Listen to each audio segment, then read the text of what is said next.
one of the things that's important to do is when we're talking about going through and building and tearing down, and building and tearing down, is this notion of growth over velocity. We've kind of tapped around it, right? But the main thing that you'll see with startups is how fast they want to go. Right. The notion that you have to have this hockey stick growth, and it is important to be able to do that to have a successful startup, but you don't want to be so fast that you cannot see your mistakes.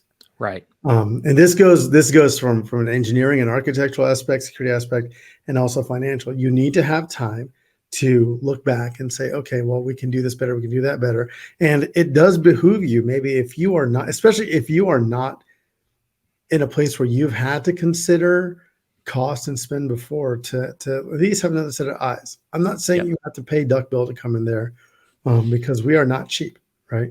But you should at least reach out and talk to other folks who've done this kind of things, or hire that expertise internally, right? Absolutely. Maybe grab somebody who's like, hey, I've done this kind of transformation, or I've done these kind of cost-aware cultures before, and let's have that, because it's going to be important for you to be able to have that expertise so you do not make these mistakes, or to at least point out that, hey, this can be problematic down the road, and here's why, right?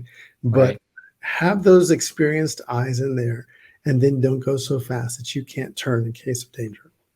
And this is also something, especially if you're venture backed, this is something to leverage the people that are giving you money.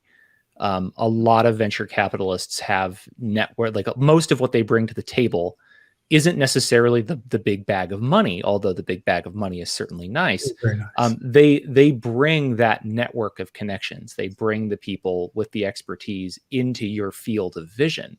Mm-hmm. And, a lot of times people don't ask for that kind of assistance because they just view the VCs as a big bag of money with googly eyes stapled to it. Yeah. And a lot of times too, now the VCs are being much more insistent on the folks that they back doing, being aware of these, taking training or taking courses or offering stuff internally, amongst the VCs. It's like, hey, this is how you do this, this is how you do this.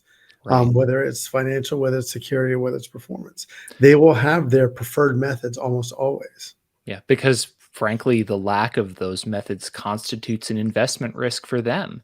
And so it really makes sense for them that they're incentivized to provide you with that information. Yeah, it really is. And like you said, you should leverage that expertise. You should leverage that experience, and build it into your culture. And then, Godspeed to you. I hope wish you the best of much success, so that way you can become a very strong company and then hire us to help you on later. Yes, indeed. Many happy returns.